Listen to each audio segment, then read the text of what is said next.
The views and comments expressed on the following radio program by its hosts and their guests do not necessarily reflect the views of rmconair.com or its affiliates. Listener discretion is advised.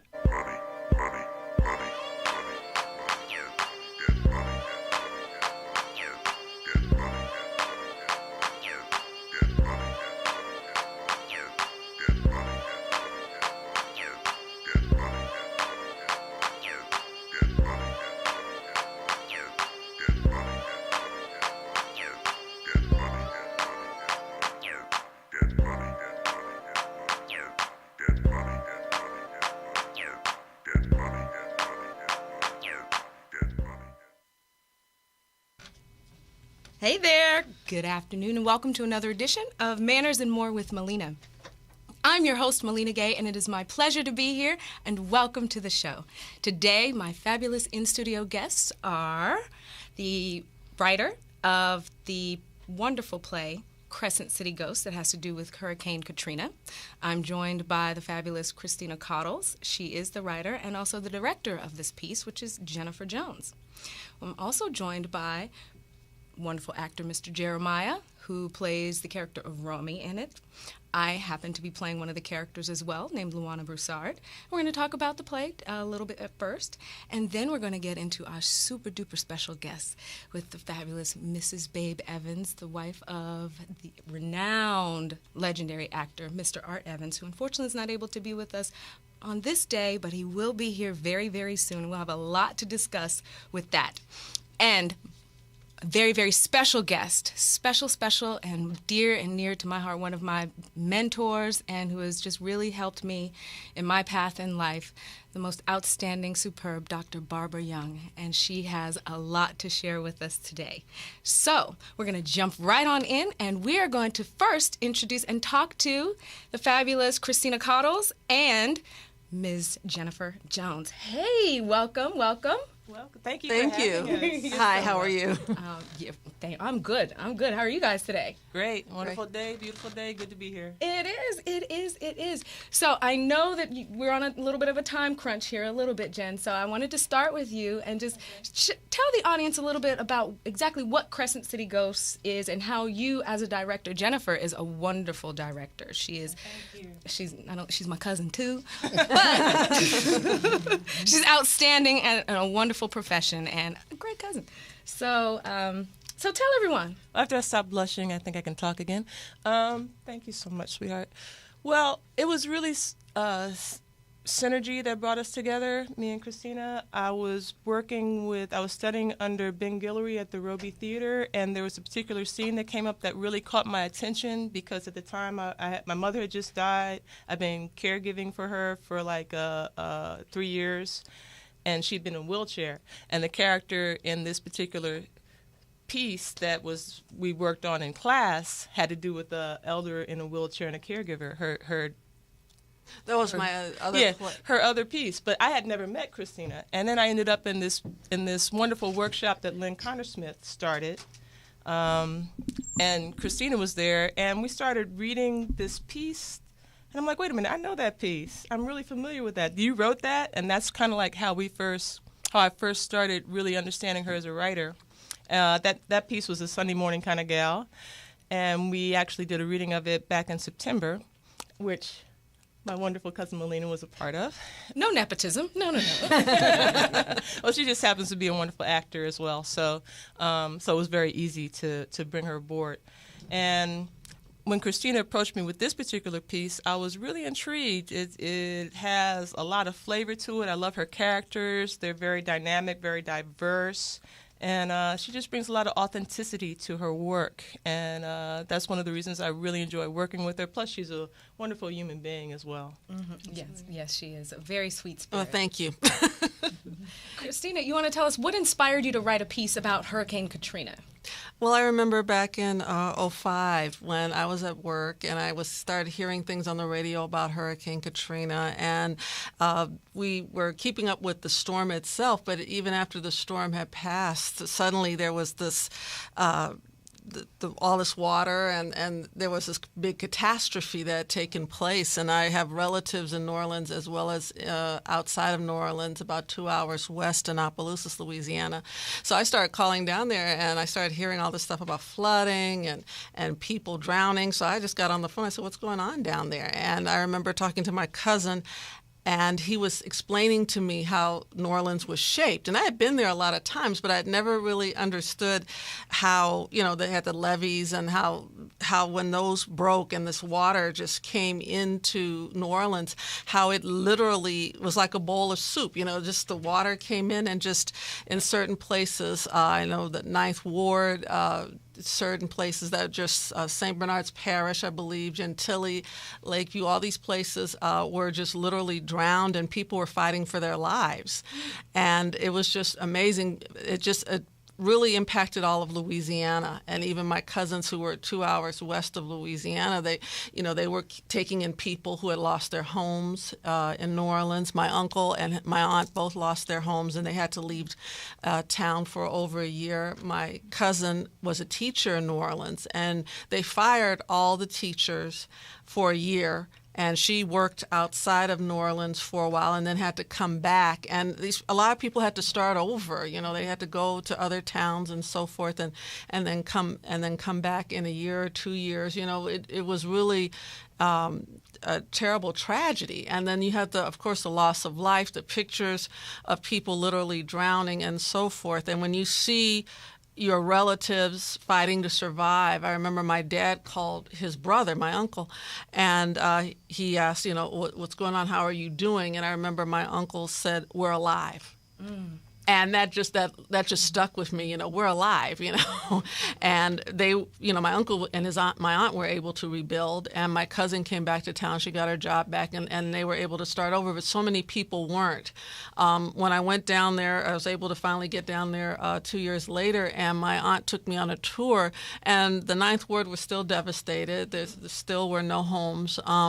She showed me, where even New Orleans East, where they live, and she took me on a tour of there, and they had homes that were the bushes were just all over the place. You couldn't even see the houses, some of the homes. Some of the people had just given up. They had left town. My aunt didn't come back. She left and she went to Gonzales, and she had to start over. So it's really tragic. And when you look at the culture, that New Orleans is such a unique culture in terms of music and food, and just, the French Quarter wasn't nearly as badly hit. It pretty much survived, but because it was on higher ground. But, just so many neighborhoods, and I remember going down there and going into different, I started researching, and I felt that somehow I knew a lot of people would be writing Katrina, stories pertaining to Hurricane Katrina, but I felt inside that I had a story to tell about it. I didn't know exactly how I would tell it. I didn't know what characters would come up for me. I knew it would be a type of a fictionalized version of a true story. Mm-hmm. So that's unique in the sense that you have to do so much research to find out what really happened, and then start plugging in characters to dramatize, what happened. And I also know, too, New Orleans is a very spiritual city. Mm-hmm. And if you go through New Orleans, you see what they call City of the Dead, all these cemeteries. They bury people above ground, which ever since I was a child, we went to the cemeteries because we had, my father's father was in a cemetery, his sister was in a cemetery, and you would see the above ground vaults, and it was just so different from anything. We're from, being raised in California, and we're like, what the heck is this, And it was just a culture lesson every time we went down there because it was so different. Wow. And so when I heard about the city flooding and the tragedy and the people drowning, I was just, my God, it was just overwhelming to me personally.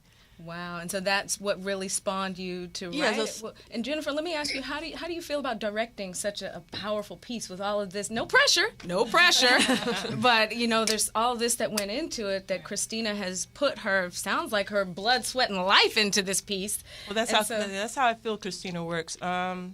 Well, fortunately, this is just a reading, so directing the reading isn't quite as intense as directing the whole piece. I don't know. I have to disagree with you on that because the way you direct, there might as well be a full-out production. Well, one of my wonderful mentors, Art Evans, he instilled a lot of directorial things into me, as well as actor keys and methodology and stuff. So I give him a lot of credit in terms of what I do. But well, to me, Christina shared an interesting story with me yesterday. I don't know if she wants to share it or not, about meeting some musicians down in New Orleans later on. Yeah. Because to me, this is a love story on multiple levels. So I'll actually let her share that, if you don't mind. Oh, no, I don't mind at all. When I was going down and doing the research, I went to Bourbon Street. Everybody who goes to New Orleans, you have to go to Bourbon Street. And a lot of musicians were there, and I met a man, Big Al Carson, who is the most fun, friendliest, very charismatic person, very talented singer, and he had his band, and I talked to them, and he and his band had been spread out. They had been impacted by Katrina, and everybody had to go to different towns, and they had to look for each other, and somebody was in Atlanta, and somebody, I forget, was somewhere else. Mm-hmm. And they said the storm made them really miss home and value home, because as musicians stay gone all the time, from what I understand talking to them. And I had a chance, I met Charmaine Neville, and she was saying, well, out of 365 days, I think I'm home about 60 or 70. And I'm like, oh my God, wow. This is really intense. And I also ran into I found out this man was my uncle by marriage, which I thought was really interesting, Deacon John Moore. And I ran into him, and he was telling me about Katrina and so forth. And it's just the musicians down there, you could just walk up and talk to them. Mm-hmm. They hang around after their sets, and people walk up and meet them. They shake hands. You hold a conversation with them. They're very down to earth. They're very nice people, and they're a lot of fun. So that I enjoyed that part of it too. And you could just, but they would talk to you about Katrina in a minute, how it impacted, and the interesting thing is it impacted everybody differently. Yes, I'm sure. I mean, everyone is different, and they have different circumstances. And I can tell you, you've made a lot of changes from the reading in September to now. I tell you, my little character has a lot going on. Yeah, she does. She's a busy one, let's just say. She's Although, busy. Just provoked. She's provoked. The character that I play is Luana Broussard, and she loves her husband. Let's just start off with that. She loves her husband. However, when men do, as some men will do, and she sees a text message that was intended for his side piece, jump off, whatever you'd like to call it, and it comes on her telephone in the middle of the hurricane coming, then that triggers a whole nother reaction in Mrs. Broussard, because she'd married him out of high school. So she's, just in love with her husband. And so she's devastated that this individual is, who she also thinks is a friend. It's a lot. You'll just have to come and see the reading, and hopefully the full-length production, the TV series, the movie, whatever it turns out to be. You'll definitely have to, I'll keep you abreast of what goes on there. And I can tell you that the character, I appreciate the character that I play, Luana. She's a very full character with a lot of nuances and a lot of just excitement in her body, but there's a lot of love and there's a lot of pain, especially when she just realizes this, and she's thinking she's going to, go away and stay with her husband, and come to find out he doesn't have any intentions of that, or does he? Just have to see. And we have Christina to thank for all of this going on. Yeah, all this craziness. It's a lot of craziness. And we're here with Jeremiah as well. And Jeremiah, you play the character of... Romy. Yes, Romy. And why don't you tell the audience a little bit about what your character does? Mm-hmm. Well, the play, it covers a span of time before, during, and after the tragedy. And so he suffers the loss of his mother, so there's a lot of emotions in that. Mm-hmm. Which I took that to be kind of the pivotal plot point as far as his entrance into the story. Yes. Okay. So when you were first approached about being this character, when you first read about it, what did it bring up any emotions for you?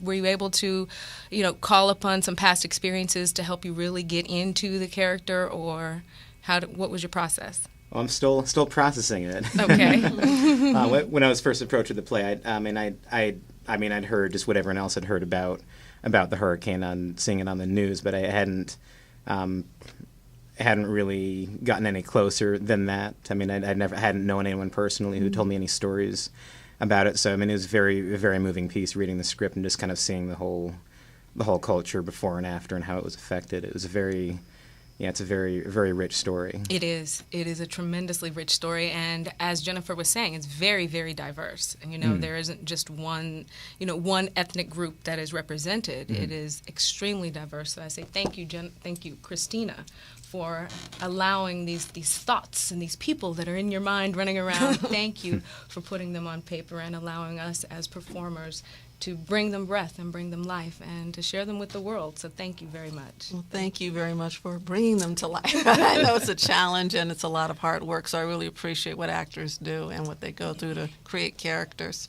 Thank you, thank you. It is hard work, but the secret is it's fun. I'll second that. I'll third that. It's fun, but wait, don't tell anybody. It's work. It's work. It's hard work. Yes, hard work. Right, it's very hard work. So we are going to be right back. We're going to take a quick break, and we'll be right back with Manners and More with Millena.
To Manners and More with Millena. I'm your host, Millena Gay, and today I'm joined by the fantastic cast of Crescent City Ghosts, the writer, Ms. Christina Cottles, and Ms. Jennifer Jones, who is the director. She had to leave us, but we were having a very lively discussion about that, and we're also joined with the fabulous Mrs. Art Evans, also known as the wonderful Babe Evans.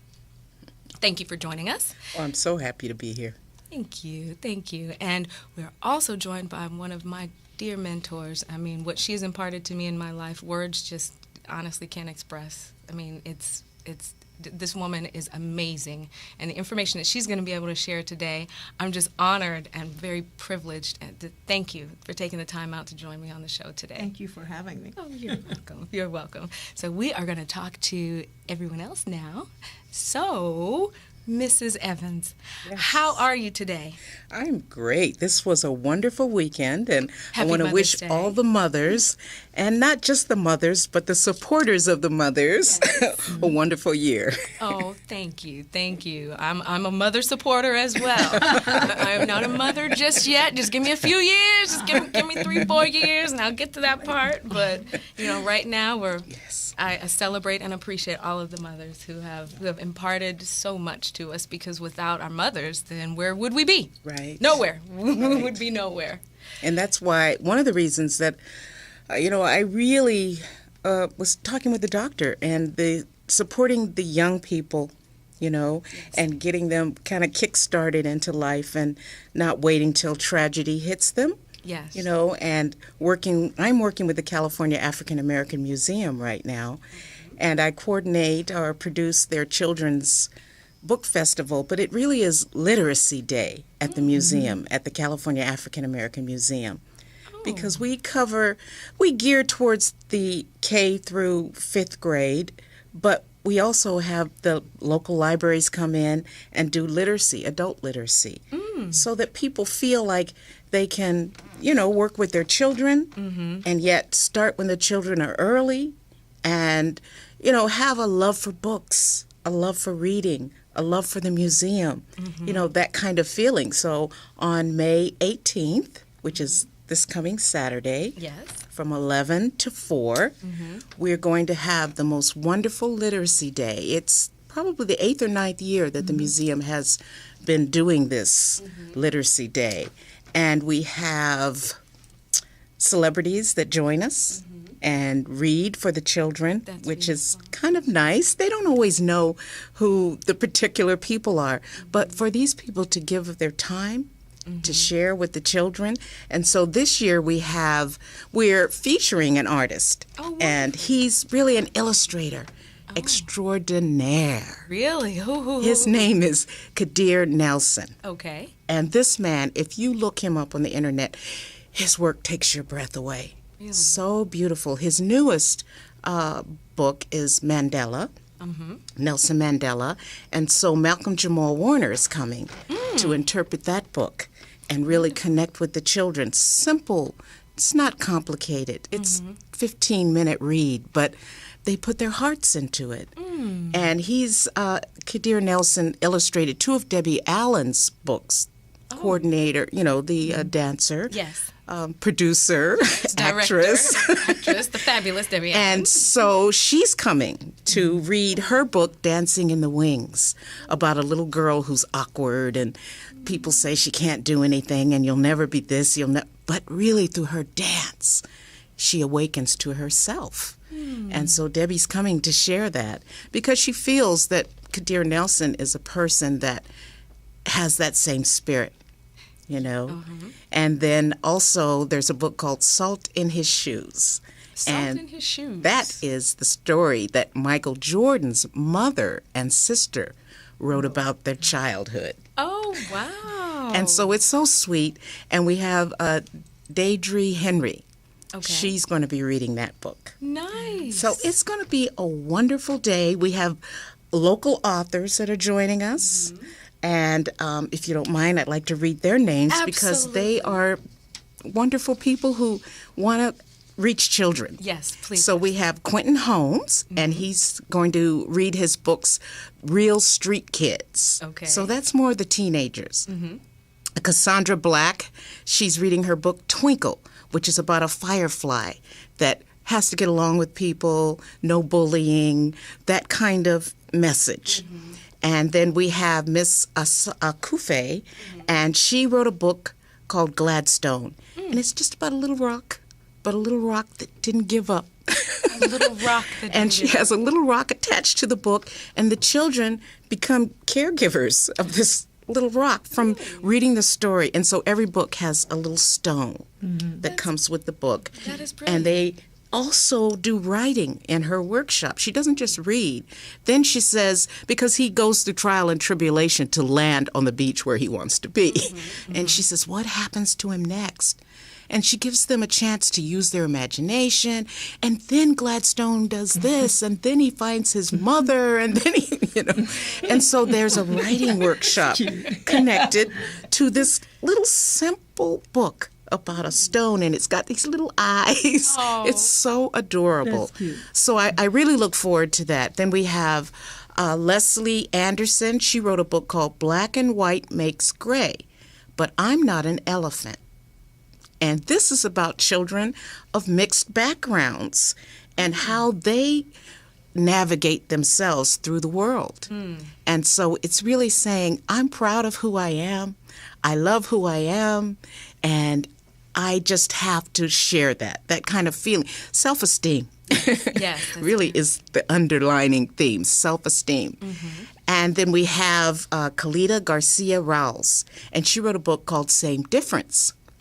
Okay. Has maybe a little similar theme, but it's about 2 little cousins who look identical to each other with their little puff froze on the side, and they're 6 years old, and they do everything together. But one day when they dressed up, they looked in the mirror, and one was very fair and one was very dark. And all of a sudden they were like, wait a minute, we thought we were identical. And their grandmother goes through the story to tell them how beautiful they each are and how they are identical. And they just go, oh, okay, and they go back to their, but really lessons for children to be able to grasp hold, feel good about themselves. And then the final local artist, her name is Bunny Hull, and she writes Secrets of the Heart. And she writes about how do you have imagination, and what do you do with, getting along with others, and how do you use the heart. And so she and her troupe are going to do a singing, interactive kind of opening of the program. So the program is so wonderful, and the best thing that I like the most is that we have major giveaways. We try to, as many children as possible, walk away with a book. Oh, wonderful. And we have probably at least 1,000 families coming. Really? We have 5 buses of children coming from schools, from a church choir, from all around, close around, because we're at USC, the California African American Museum is in Exhibition Park. Okay. So we don't just serve that area, but we really make an effort to let them know what's going on. And we have one bus load of I guess it's a Hispanic family of schools, and they're coming to join us. So it's very multicultural, but yet it's teaching the young people how to love books, how to feel comfortable with each other. And then, of course, the museum is open for the community to enjoy, and there's programming for literacy library, research for teachers, films at CAM, a docent program for adults and for young people. So this museum is something that I hope that our city continues to embrace. Oh, wow. Because it's free. Free. It's free. Wow. Well, I certainly hope so as well. And thank you so much for sharing that. I mean, I'm so excited. Can you give everyone the information about where they can come on Saturday? Yes. It's in Exhibition Park, and it's called the California African American Museum. And the museum is actually in the park. It's free, but there is a $10 parking. So we always encourage people to carpool, or even now they have the train. Oh. And it stops right there on the corner of Figueroa and Jefferson. Oh, okay. Yes, Figueroa and Jefferson are Exhibition. So it's a great, jump on the trolley and come on over. The address is 600 State Street in Exhibition Park, and it's May 18th, Saturday from 11 to 4, and get there early because it's a day packed with excitement, wonderful fun, plenty of books, and it's just a day that the kids look forward to. It's for the kids. That is so beautiful. It's so wonderful what you're doing, and it's so especially significant with this past weekend being Mother's Day weekend, and really sewing into the children is what we have to do. Yes. I was blessed and honored on Saturday to participate in. It was a luncheon to benefit the Success Through Education program. It's called STEP, and it was at the Nativity School, and it was just they were raising money for this. It's a private school, and it was just a Saturday luncheon, and it was absolutely wonderful. I was joined by Mr. Walter Jones, the African American Power Ranger, and they just loved him, and they were all clamoring around. I mean, they don't watch soap operas, so they don't know who I. They didn't know who I was. They appreciated me being there, but I appreciated. They like those reruns. So. Exactly. But it was wonderful for me to see, and actually this school, the Nativity School, happens to be in South Central. But the fact that these children were there on a Saturday in their uniform and so happy and so excited, they're in the 8th grade and going into the 9th grade and looking really forward to what was to come, and just the brightness in their eyes. They really wanted to learn, and they just appreciated us being there and doing what we do, which is just supporting and that's smiling our job. And just giving encouragement. Raise the future. That's our job. That's our job. So and that's why just listening to our playwright, talking about the devastation that young people go through, listening to the doctor talking about difficult family situations that teen girls go through. I mean, it's just amazing. And to really take that on and make it part of our everyday life, I think we can make a difference in this world. I think we can. And I look forward to being able to be there next year. Yes. Unfortunately, I can't be there this year because I will have to be with Dr. Young for a little bit Etiquette on Saturday, and then I didn't even realize that we have rehearsal for this piece on Saturday from 2 to 5. So I'm sorry, Dr. Young, I have to leave early because Jennifer and Christina. That's all right. That's all right. Well, And then I'll I send can't you even the, come this the time. e-blast so you can really, even that school, just let them know it's available for them. I will be That's the glad most to. important thing. I will be glad to. And I, again, thank you so much for coming. And please chime into the conversation as we speak with Dr. Young. And we're going to recap at the end of the show. So if people are not able to come to this year, they can know information about next year, because I will be there next year. Oh, it's going to be there. even more exciting. And so. I want to read a book. I want to read a Yay. book. I love reading books. Great.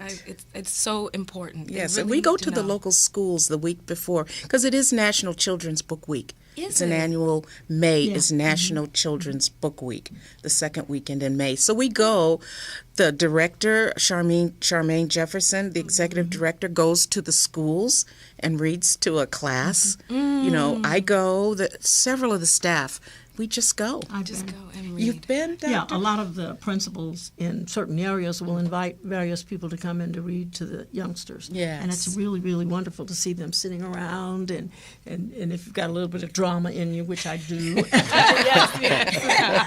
I love it, so I get, because I don't have a critic. They don't know.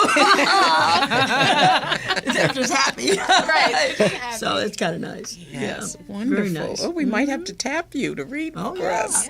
If you need a male reader, here's my headshot. See, look, I'll do it. got a room full of volunteers. Yeah. Sign me up. Okay. All right. Well, we are going to take a quick break, and we're going to come right back with the fantastic Dr. Barbara Young and see what she's up to. Thank you. Be right back. Thank you. As a little girl, I was a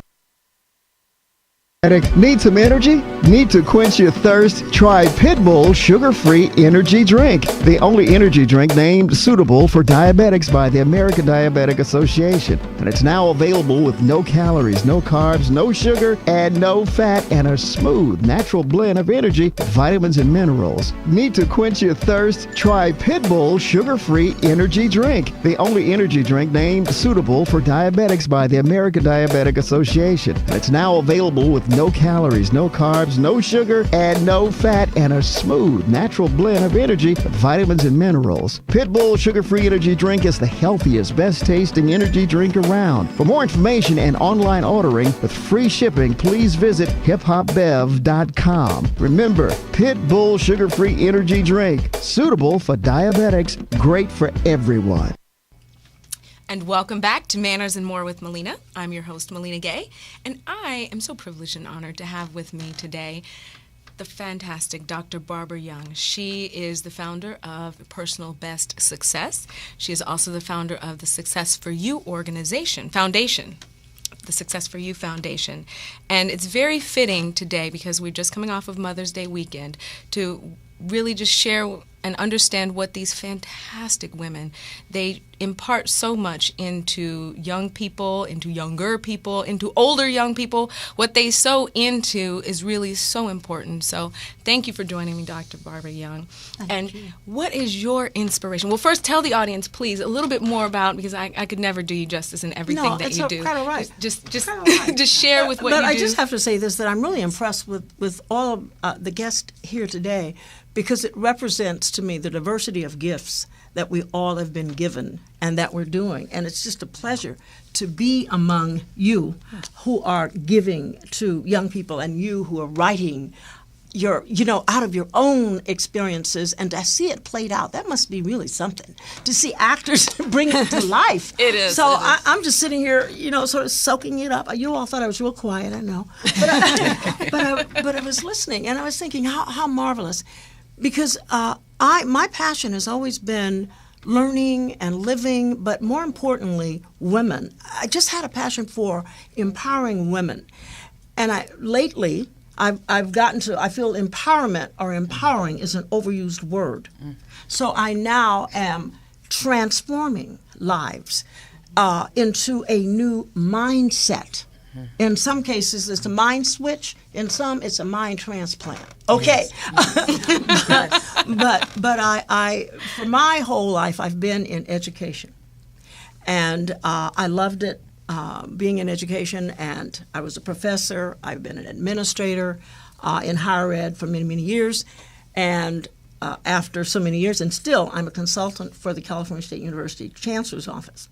But aside from that, I felt my calling was to give and to uplift and encourage people. And I would have as an administrator, I'm sitting on the top floor with the chancellor, and I've got a line of people queued up to come and see me every morning. And I finally had to say, really, I'm not paid to be a counselor, but it was interesting how all of it came about because people came to me, and I began to feel that with mostly women and some men, with the issues that women have, we've got to do something to break the cycle of depression, despondency, and living beneath what God intended them to be. Mm-hmm. And so I said, I want to do something about it. Mm-hmm. And one day it was like, I absolutely left my job. I recareered. And of course, there was a door open for me. Mm-hmm. I took $5,000 in a dream and launched my business, Young Enterprises. Wow. Yes. Wow. And during that time, I actually, I negotiated and booked a 5-star hotel with no one to invite. Mm-hmm. I told them I have 35 people. I prayed. I said, God, how many? 35 people, 35 women. And I ordered this lavish buffet. Uh-huh. I didn't have anybody to invite. Wait a minute. You booked out the hotel. I booked the 5-star and ordered hotel. the food and didn't have not one confirmation. I didn't even know who I was going to invite. I was an adjunct professor at Cal State Dominguez Hills, but I knew I couldn't invite my students because that would be a little conflict. Yeah. So I just on faith. Okay. I just stepped out. That's what it is. And somehow the students found out. And February 28th, 2003, I launched my first seminar for women. Wow. And between Thanksgiving and Christmas, I mapped out the whole curriculum for 3 sessions that I've done for 9 years that have turned women around, changed their lives. And you've been a part of it, yes. as you very well know. Yes. So yes. it's life-changing. Yes. And it came straight from the throne, and I put the curriculum together for women, the power of self-clarification, because you have to know who you are. And you have to know to whom you belong. Mm-hmm. You also need to look at the power of choice. Now, I do this in 6-hour settings. So after 6 hours with me and you, and we're bringing out things, because I designed value clarification models, self-assessments that get who are you. You walk out after a 6-hour session, you have an actual mirror. Who are you? Yes, you do. Whether you like it or not, actually, it's there. I actually just put up a mirror so you can see who you are. And from that, and knowing that confidence, you walk out. Well, we first have got to look at choices, because you are the sum total and product of the choices that you make in life. Mm-hmm. So we start to explore choices. Mm-hmm. Positive, those that we didn't make, purposeful choices, those that sometimes I became a nurse because my family wanted me to become a nurse. Mm-hmm. Or I became a lawyer because my dad was a lawyer. Exactly. So we started to look at choices and how did that impact your life? We face our fears. And with a small group of women, 35, I would only take 35 women, but successfully for 8-9 years. Wow. Now, this is what led up to what I'm doing now, which I'm so excited. During one of the sessions, it became so large that I would have sessions for women, and I'd have facilitators. So I have 8 women at a table or 10, and facilitators. And I trained the facilitators to encourage the women to share and talk, because people wanted to talk. And then I sort of did a mock Oprah Winfrey show during the sessions. Okay. And so we'd have from each group women who want to get up and be on the show, and I'd have someone like a Millena who would actually be Oprah, and so the audience would hear these. But these were real life stories. These weren't made up. They were real stories that women were sharing, finding for the first time someone was hearing. And of course, I was authentic with everything I've done and not done, and women felt safe. They felt they were in an environment where they could share. Mm-hmm. But one instance, there was a facilitator, and she was passing out her cards, and everybody was real intent in her, and I'm like, what's going on? Right. And so she's a relationship coach. And most of the women in that group, what do they want? What do they want? Man. So she's passing out cards. And she was saying her success ratio. She had a wedding coming up in June and another one engaged. And so I thought, okay, that's great, but this is my show. Right. All right. So I thought, okay, how do we handle this? And this is what I'm training women, how to handle conflict. And it doesn't have to be ugly. So I decided what to share with her, because sometimes people just don't know appropriate protocol. And I gave her the benefit of the doubt. And I shared it with love. And she was so gracious how I handle it. And because of that, the idea, I said, I will make lemonade out of lemons. I am going to start something where it will allow women to come and network, pass out your cards, bring your flyers, tell your story with other women. And so I started Life Empowerment Networking Luncheons at a venue that people would love, Wilson Creek Winery. Oh, yes. First one. It's wonderful. It is wonderful. Then I said, okay, the women loved it. From every profession and walk of life. First one I did, I had 75 women. I had to turn some away. So I thought, okay, maybe we'll do another event. So I decided to branch out and do a women's advance. I don't call them retreats. I call them advances because we're not retreating. We're advancing. Advancing. And I booked 18 villas and Marriott timeshares. So the women could come and be in a villa. And it would be low cost because the economy was going down there. So women could come, 157 for 2 nights, packed out. Oh, yeah. And to have workshops on managing your finances, establishing your priorities, relationship building. And it was a success. And that got me started. I've been doing that for the last 4 years. And then I thought, okay, something else. Christmas, we need to do something. The first Sunday in December, I rent a 65-foot yacht, and I take the women on a cruise. Yes. Christmas cruise. Wear your red dress.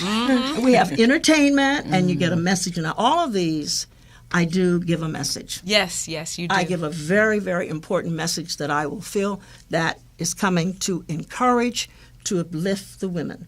Last year, it was becoming a champion sister, because I believe each one of us has been given a very precious gift. Some of us have 5, some maybe 2, and some 1. But I said, ladies, whatever you have, I want you to work it, because you have been given something, because to whom much is given, much is required.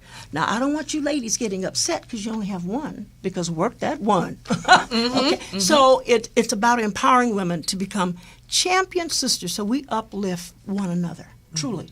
But I also advocate you can't give what you don't have. So I'm working with women so they feel comfortable with my gift and who I am, because then I can support you. I don't have to be envious of my sisters. And I can see this happening as we're doing these events, bringing women from different professions, different walks of life, to share, to network, to cry, and to even form these relationships. Because we tend to operate in silos. We do Got the sometimes. lawyers group, probably the entertainment group, the writers group. And so I'd like meeting a stunt women. Well, I had stunt women from Hollywood. I didn't know they had African-American stunt women. Did you? Yes. Oh, well, I didn't. Yes. But I've Our educated fellows a lot of people. Yes. Now, remember where we are. We're in Temecula. Yes. Wine country. They don't see many people like us up Yes. there. Okay, so it was nice. Yes, I'm from San Diego. I know that area really well. So this, in May, I decided to do it after Mother's Day. So this Saturday is the 4th year that I'm having the Women's Empowerment Luncheon at Wilson Creek Winery. And I do a small time, 11 to 2. And this year I decided to do something different. My message just got yesterday. Can you see your open door? Can you see That's your... my message. Can you see your open door? That's excellent. Oh, that's excellent. It's powerful. You know, I'm almost about to cry. goodness. Truly. Does it Truly. allow for all economic Absolutely. Groups. Absolutely. Because some women, it's easier for them to afford than others. No. But yet they all have the stories. I have, in fact, I speak to CARES Group. Cal's worked, in fact, it was just El Camino. I was just at Compton. And the women, I give them a discount. Because I want all the women, and we have students there. I have students who come. I'm so impassioned trying to do so much because I feel I have a lot to do, and I'm doing it. I started this foundation to reach out to teen girls, 8th grade girls, and their mothers in a teen leadership program. This is the first of 3 efforts that I've started. I identified a particular area, Paris, California. Paris, many people didn't know, on the map near Hemet, has the highest STD and teen pregnancy rate in the whole state of California. And I said, that's 25 minutes from me. I went over, I met with the mayor, I met with the city council, and I expected people to embrace me and say, oh, great! Well, that's not exactly how it always happens. And I knew then I was on the right track. So the Paris Union High School District called me, and I went in and told them what I wanted to do. And they broke down and cried, I tell you. They couldn't believe that anybody would come into that community that cares. And I went to the school, and I met with, and I spoke to all 7th grade classes, 8 of them, gym classes, in one day. Wow. I reached out and had every girl take an application in English and Spanish and take them home. And then I went back to the school and interviewed with the counselor for a full day, all of the applicants that applied. And the program started April 14th. We meet on Sundays from 2 to 5. I could almost cry. And there were 65 people there, parents. We were only able to take 26 girls, and there were 65 people there to launch this teen leadership program. The part of it is that parents have to participate with their girls. We have Paris City Library that has given it to me for free. So we have a room for the students, which is mediated and lovely, and then we have a room for the parents. So I have parent training. And you're going to be on, she's one of our guests, and they have 2 hours to talk with the girls, 10 weeks. Parents meet 5 weeks. And then, guess what? Out of those, they have a community project together. Oh, wonderful. They have to give back. So this year, the parents and the students are feeding the homeless. Oh, wonderful. Then they're going to San Bernardino State campus, and they're going to spend a day on the campus. Then they're going to see this film it's a documentary called Misrepresentation. Have any of you heard of it? Yes. They're going to see that. I've seen that. Mother and daughter, and then I'm facilitating a discussion with the girls. Wow.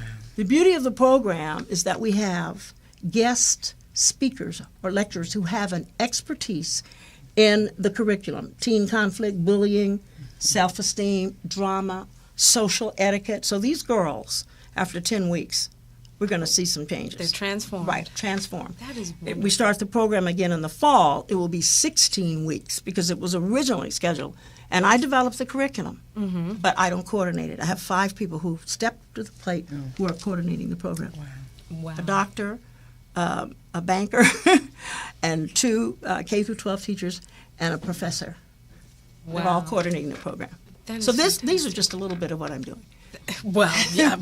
I'm starting a training institute, and I'll be training women who want to be motivational speakers and do what I do. And they're going to have an apprenticeship by doing the next cohort, which will be 18 to 30-year-old women in that same area. Wow. Dr. Young, you have, it's amazing. It is, I know it is of God that you have all of the strength and the energy to do what you do, which and is I have a to new make line a of jewelry, difference. a line of jewelry coming out this next weekend. Wow. This weekend. Oh, congratulations. Forever Young. Wow, I love it. Congratulations. There's also MGSC. All right. I'm going to get signature collection. But I am, to wear some as of you that, can too. tell, I'm excited. I see. Well, There you are things to do. You're doing them. You're doing them. We're all making a contribution. Right. We are, and you've done so much, and there's so much more that you do, and you just inspire. I know you constantly inspire me when I hear what you're doing. I'm like, whoo, I need to get busy some more. The funny part is I never mind telling my age. I'm 76. I'll be 76 this year, and there's no stopping me. Look, I got 20 more years. Okay? Isn't that amazing? And these high heel shoes. So do not. I'm going to need you to have 50 more. Haters. I'm going to need you to have 50 more years. I need Melina, to keep you're following going to be you. within. You're going to write about me. Exactly. Oh, I am getting my book interesting. out, It too. sounds The book interesting. is coming. The book is coming, really too. wonderful. So we'll need to make that book into a feature film. That's right. right. My goodness, it's going to be hot. It's going to be hot. Okay, let's make it. Let's make it.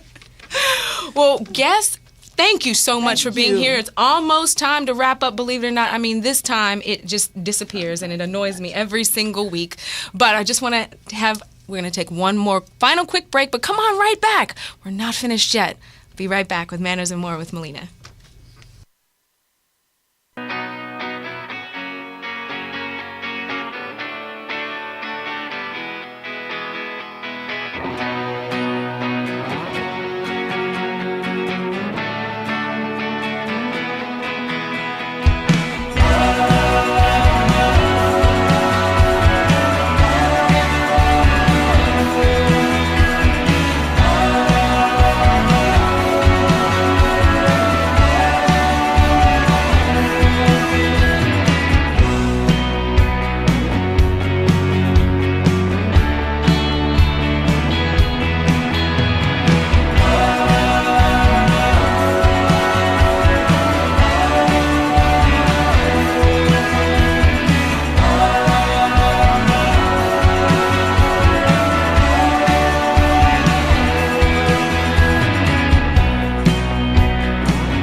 Welcome back to Manners and More with Millena. I'm your host, Millena Gay, and I want to thank all of the fabulous mothers who have joined me today.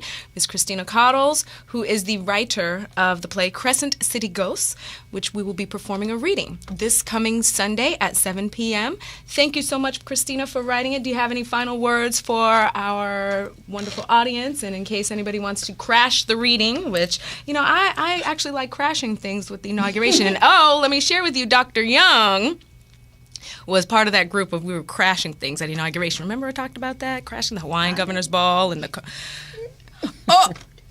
It was her. She did it. She was doing it. But anyway, if you want to crash... We crashed it together. If you want to crash our reading, then Christina, tell them how they can crash our reading. Well, we're at the Moving Arts Theater, and it's on Hyperion. I forgot the exact address. That's the only thing. But we were, it's the Moving Arts Theater. You can probably look it up. It is on Hyperion. I think that's in Silver Lake. And we're going to be on Sunday night, 7 p.m. And however long that takes, probably 9:30, something like that.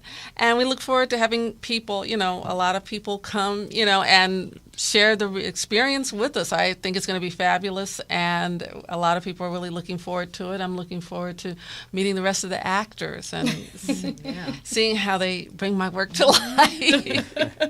And I can tell you, at least this one is real excited about bringing it to life because it's a very rich story, and I thank you so much for your talent and sharing that. And you can follow me on Twitter at Millena Gay, and I will be tweeting about it if I can remember from our social media show a couple weeks ago. I will be tweeting about it, and I will tweet the address. So if you really do want to crash it, then just follow me on Twitter, and I will do the address today. How about that? We have I think we have an advertisement on Facebook.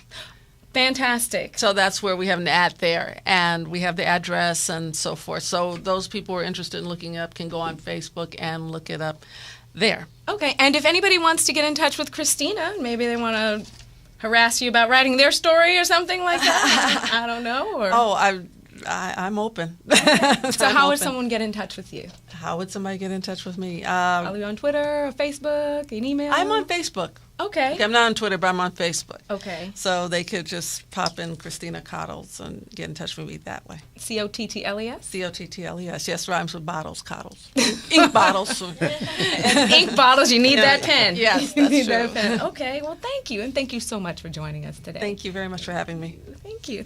And Jeremiah, looking forward to seeing you on tomorrow. Yes, indeed. Our first rehearsal. I'm very excited to start. I've been practicing my Cajun dialect, working on that. Ooh. Very excited to be part of bringing this this story to life. Well, can we have a sneak peek of your Cajun dialect? It's very much a work in progress. You haven't started yet. I understand that acting world.